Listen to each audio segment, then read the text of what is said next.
पार्वती जी कहती है कि नहीं नहीं, ऐसी कोई बात नहीं है, आपकी गलत फहमी है, ये है वो है। नारद जी कहते अच्छा एक बात बताइए, आपने अमर कथा सुनी है? माता ने कहा नहीं, ये कौन सी कथा है? अरे बोले बहुत गोपनीय कथा है, हर किसी को नहीं सुनाते बाबा, जिससे सबसे ज्यादा प्रेम करते हैं सिर्फ उसे ही सुनाते हैं। माता ने कहा इसका मतलब मुझसे प्रेम ही नहीं करते? नारद जी कहते वो मैं क्या जानूं, अच्छा मैं चलता हूं, बाबा से मत कहिएगा कि मैं आया था। नारद जी चले गए। अब माता केवल ये सोच रही है कि ये कौन सी कथा है, अब मुझे क्यों नहीं सुनाई, ऐसी कौन सी कथा है, इतनी गोपनीय कथा क्यों है। इतने में ही महादेव जी पहुंचते हैं तो रोज की तरह कोई स्वागत नहीं, कोई आओ भगत नहीं, कोई दरवाजे पर लेने नहीं आया। उन्हें हमेशा दरवाजे पे जाती थी। अब महादेव जी आके बैठ भी गए, अभी भी कोई बात नहीं। तो महादेव जी ने एक बात शुरू की। महादेव जी कहते हैं कि अरे गणेश कार्तिक कहाँ है? माता कहती मुझे क्या पता, गए होंगे कहीं, दिन भर अपने पास बिठा के रखो। फिर सब शांति। फिर महादेव जी ने थोड़ा ध्यान रखते हुए पूछा कि आपकी तबीयत तो ठीक है? माता ने कहा बिल्कुल ठीक है। पार्वती माता नाराज है तो उनका कहीं का गुस्सा कहीं निकल रहा है। अब यहाँ पर महादेव जी पार्वती जी से पूछ रहे हैं कि कोई तो बात जरूर है। माता ने कहा पहले तो ये बताइए आप मुझसे प्रेम करते हैं कि नहीं? महादेव जी कहते ये कोई पूछने की बात है, बहुत करते हैं, सबसे ज्यादा आपसे ही करते हैं। तो बोले फिर ये अमर कथा क्या है? देखिए उनकी नाराजगी का कारण थोड़ा और ज्यादा है कि आपको पता है कि नहीं, पर महादेव जी आए दिन पार्वती जी को नई नई कथाएं सुनाते रहते हैं।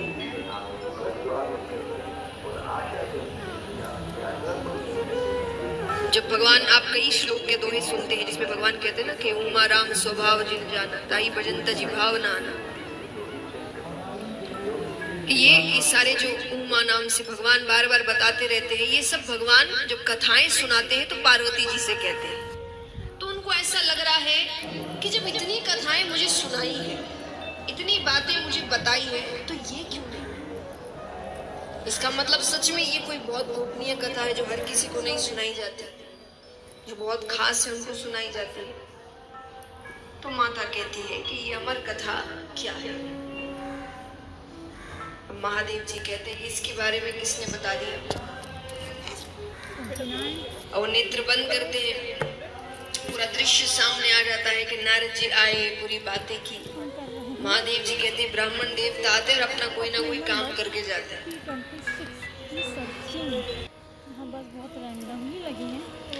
पार्वती माता कहती वो तो सुनानी ही पड़ेगी, पर अभी तक क्यों नहीं सुनाई? तब महादेव जी ने कहा कि ये बहुत गोपनीय कथा है। और गोपनीय का अर्थ देखिए, महादेव जी हर वक्त समाधि में बैठते थे, वो किसी से ज्यादा बात नहीं करते थे, सारे रिश्ते माता निभाती थी। तो वो कईयों से बात भी कर रही है, कईयों को बातें भी समझा रही है। तो महादेव जी कहते हैं कि इस कथा का नाम क्या है? हाँ, अमर कथा, यानी सुनने वाला अमर हो जाए। महादेव जी कहते हैं ये हर किसी को तो नहीं सुना सकते। अब मैंने आपको सुनाया, मान लो आप किसी को ऐसे ही बताते हुए जा रहे, किसी को अपने प्रेम से सुना दिया, क्योंकि आप कईयों से बात करते हो, इसलिए ये कथा नहीं सुनाई अब तक। माता कहती है मैं किसी से नहीं कहूंगी, आप मुझे ये कथा सुनाइए। ठीक है, तो कैलाश पर्वत के एक ऊंची शिला पर जाकर बैठते हैं, कल्पतरु वृक्ष के नीचे। महादेव जी एक ऊंचे आसन पर बैठे हैं, उससे नीचे माता बैठी है, क्योंकि महादेव जी इस वक्त कथा सुना रहे हैं। अब कथा आरंभ करने से पहले महादेव जी कहते हैं कि माता एक प्रार्थना या एक सूचना क्योंकि ये कथा, इसमें ज्ञान भी बहुत है। और इस कथा को जो सुनते हैं उनकी परीक्षा निद्रा रानी लेती है। कौन?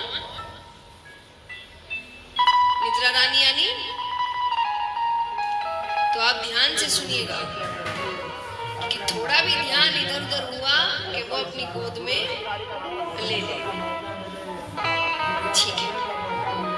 और यहाँ पर महादेव जी एक और सुझाव देते हैं, क्योंकि महादेव जी खुद बड़े भक्त हैं, तो कई बार वो कहते हैं कि कथा करते करते वो नेत्र बंद कर लेते थे, और नेत्र बंद करके वो कथा सुनाए जा रहे, उनको किसी और से लेना देना, वो भक्ति में लीन हो जाते थे। तो उन्होंने कहा कि क्या पता मैं नेत्र बंद कर लूं, मेरा ध्यान आप पे पड़े ही ना और आप सो जाओ। तो एक काम करिएगा, आप हर थोड़ी देर में बीच बीच में कहते रहिएगा स्वामी, स्वामी, स्वामी, यानी हुंकारा। ये माताओं को ज्यादा पता होगा, क्योंकि जो व्रत इत्यादि करते हैं, कहानियां सुनाते हैं ना, तो जो सामने बैठा है वो एक इसीलिए है कि अभी तो हम जल्दी जल्दी कर देते हैं। पहले बड़ी बड़ी कथाएं धीरे धीरे होती थी, लंबी लंबी, और कई लोग सामने बैठते थे, तो सोने का डर रहता है। लंबी कथाएं हैं तो उनको हुंकारा भरना, तो ये महादेव जी ने शुरू किया है। माता ने कहा ठीक है। अब कथा आरंभ करने से पहले महादेव जी ने पहली ताली बजाई। एक पहली ताली बजाई। ताली बजाते ही जितने भी जीव जंतु थे कैलाश पर्वत पे, वो सब कैलाश पर्वत छोड़कर जाने लगे। फिर भगवान दूसरी ताली बजाते हैं,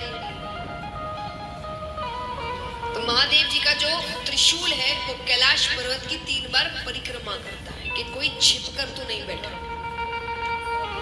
तीसरी ताली बजाते हैं, सुगंधित हवाएं बहने लगती है, भक्ति में वातावरण हो जाता है। अब महादेव जी ने कथा आरंभ करी। अच्छा, जिस पेड़ के नीचे बैठकर वो कथा सुना रहे हैं, उस पेड़ पर एक सूवे का अंडा पड़ा है। सूवा यानी तोता। अब वो अंडे में है, तो त्रिशूल ने जब परिक्रमा की नहीं आया। महादेव जी यहाँ कथा जैसे ही शुरू करते हैं कि वो अंडा फूट जाता है, उसमें से एक शुभ बालक निकलता है। अब वो भी बैठकर कथा सुन रहा है। थोड़ी देर तो महादेव जी ने कथा सुनाई, फिर उन्होंने अब वो नेत्र बंद करके कथा सुनाए जा रहे हैं। माता भी थोड़ी देर सुनती है, थोड़ी देर बाद उनको नींद आ जाती है, सो गई। लेकिन फिर भी महादेव जी चुप नहीं हो रहे, वो कथा सुनाए जा रहे। क्यों? कारण हाँ, तोते का ये स्वभाव होता है कि वो कोई शब्द बार बार सुन ले तो उसको दोहराने लगता है। अब माता तो सो गई, वो शुभ बालक कह रहा है स्वामी, स्वामी, स्वामी। और ये भक्ति की चरम सीमा है कि उनको तोते की आवाज माता की आवाज लग रही है। उनके बस कान में स्वामी जाना चाहिए। वो जा रहा है, वो कथा सुनाए जा रहे, अंत तक पहुंच गए। अंत में आंखें खोलते हैं कि आपने क्या समझा? देवी तो नींद में। और उठाते हैं उनको। माता ने माफी मांगी, मुझसे गलती हो गई, आप फिर से कहिए, मैं अब नहीं सोऊंगी। महादेव जी कहते वो तो ठीक है, पर अगर आप सो रही हैं तो इतनी देर से स्वामी कौन कह रहा है? तो वो ऊपर नीचे देखते हैं तो उनकी नजर शुभ बालक पर पड़ती है। अब महादेव जी को लग रहा है कि उसने चोरी से की, माया भी है कोई, तो बच गया कैसे तैसे त्रिशूल के परिक्रमा से, लेकिन ये छुपकर सुन रहा है, इसने चोरी करी कथा की। अब वो बालक आगे और त्रिशूल लेकर महादेव जी पीछे।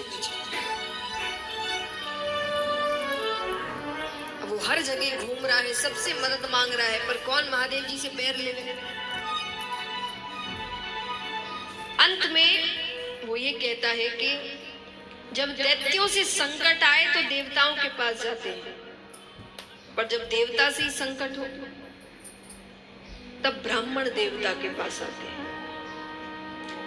ब्राह्मण देवता और ब्राह्मण ये दो अलग चीज है। सिर्फ ब्राह्मण कुल में जन्म लेने से हम ब्राह्मण देवता नहीं बन जाते, वैसे कर्म करने पड़ते हैं। तो ब्राह्मण देवता अलग चीज होती है। तो वो ब्राह्मण देवता जब उनके मन में नाम आया तो वो किसके घर आए पृथ्वी पर? वेदव्यास जी महाराज के। उनके घर आते हैं, उनकी पत्नी उबासी के चक्कर में मुख खोलती, छोटा सा रूप बनाकर वो मुख के द्वार से गर्भ के अंदर जाते हैं। अब महादेव जी आए दौड़े दौड़े, नेत्र लाल, हाथ में त्रिशूल, गुस्से में। वेदव्यास जी कहते पहली बार तो दर्शन दिए, वो भी इस रूप में। महादेव जी कहते चोर मेरे यहां से चोरी करके आपके पास आया है। वेदव्यास जी कहते चोरी आपके घर में? आपके घर में चुराने को है ही क्या? महादेव जी कहते क्या मतलब? अरे बोले आप तो बिना मांगे ही सब कुछ दे देते हैं, कोई आपके यहाँ क्यों चोरी करेगा? महादेव जी कहते हैं उसने मेरी अमर कथा चोरी से सुनी है, मैं उसे मृत्यु दंड देकर रहूंगा।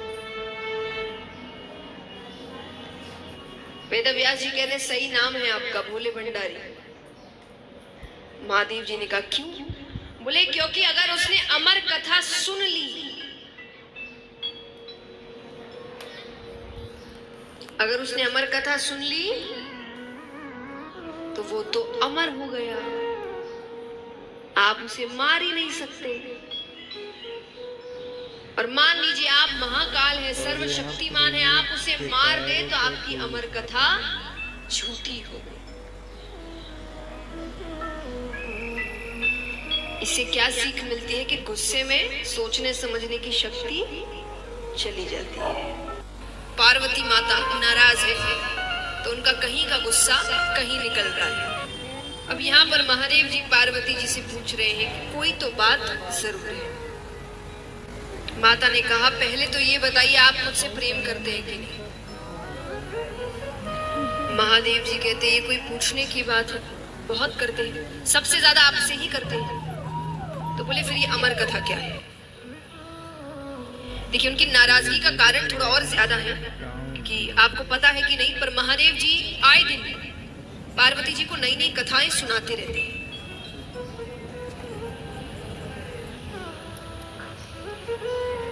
जब भगवान, आप कई श्लोक के दोहे सुनते हैं जिसमें भगवान कहते हैं ना कि उमा राम स्वभाव जिन जाना ताई भजन तजी भावना आना, कि ये सारे जो उमा नाम से भगवान बार बार बताते रहते हैं, ये सब भगवान जब कथाएं सुनाते हैं तो पार्वती जी से कहते हैं। तो उनको ऐसा लग रहा है कि जब इतनी कथाएं मुझे सुनाई है, इतनी बातें मुझे बताई है, तो ये क्यों नहीं? इसका मतलब सच में ये कोई बहुत गोपनीय कथा है जो हर किसी को नहीं सुनाई जाती, जो बहुत खास है उनको सुनाई जाती है। तो माता कहती है कि ये अमर कथा क्या है? महादेव जी कहते हैं इसके बारे में किसने बता दिया? और नेत्र बंद करते हैं, पूरा दृश्य सामने आ जाता है कि नारद जी आए, पूरी बातें की। महादेव जी कहते हैं ब्राह्मण देवता आते और अपना कोई ना कोई काम करके जाते हैं।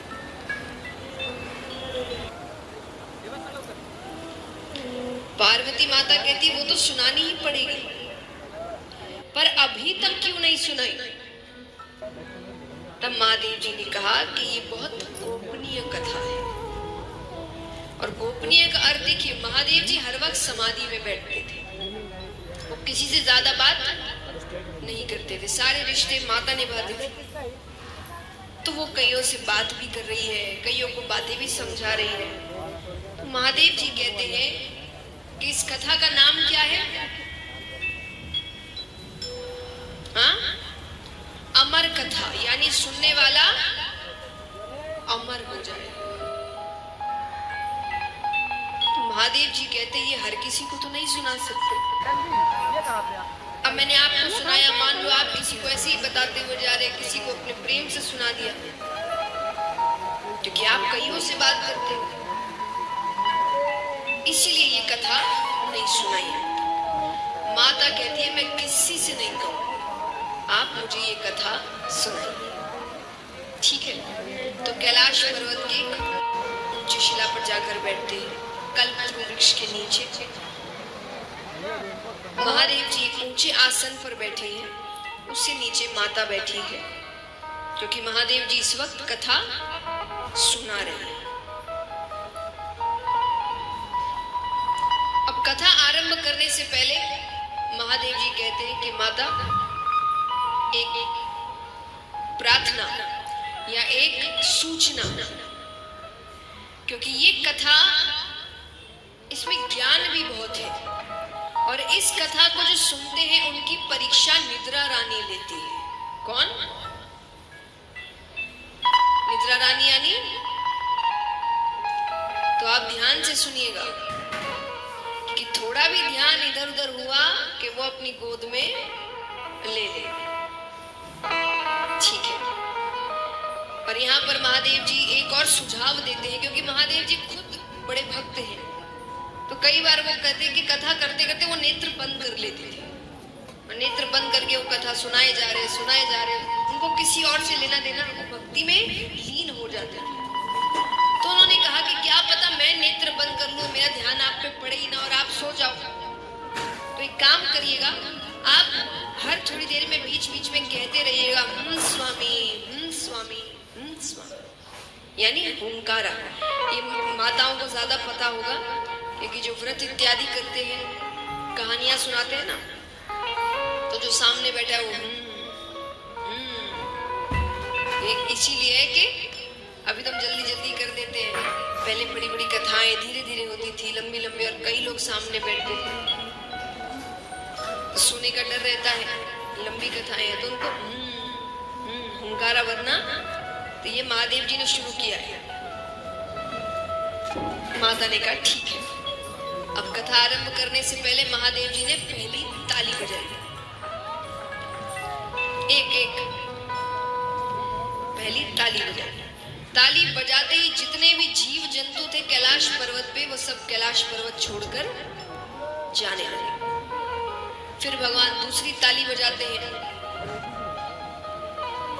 तो महादेव जी का जो त्रिशूल है वो कैलाश पर्वत की 3 बार परिक्रमा करता है कि कोई छिपकर तो नहीं बैठा। तीसरी ताली बजाते हैं, सुगंधित हवाएं बहने लगती है, भक्ति में वातावरण हो जाता है। अब महादेव जी ने कथा आरंभ करी। अच्छा, जिस पेड़ के नीचे बैठकर वो कथा सुना रहे हैं, उस पेड़ पर एक सूवे का अंडा पड़ा है। सूवा यानी तोता। अब वो अंडे में है, तो त्रिशूल ने जब परिक्रमा की नहीं आया। महादेव जी यहाँ कथा जैसे ही शुरू करते हैं कि वो अंडा फूट जाता है, उसमें से एक शूट बालक निकलता है। अब वो भी बैठकर कथा सुन रहा है। थोड़ी देर तो महादेव जी ने कथा सुनाई, फिर उन्होंने अब वो नेत्र बंद करके कथा सुनाए जा रहे हैं। माता भी थोड़ी देर सुनती है, थोड़ी देर बाद उनको नींद आ जाती है, सो गई, लेकिन फिर भी महादेव जी चुप नहीं हो रहे, वो कथा सुनाए जा रहे। क्यों? कारण? हाँ, तोते का ये स्वभाव होता है कि वो कोई शब्द बार बार सुन ले तो उसको दोहराने लगता है। अब माता तो सो गई, वो शुभ बालक कह रहा है स्वामी, स्वामी, स्वामी। और ये भक्ति की चरम सीमा है कि उनको तोते की आवाज माता की आवाज लग रही है।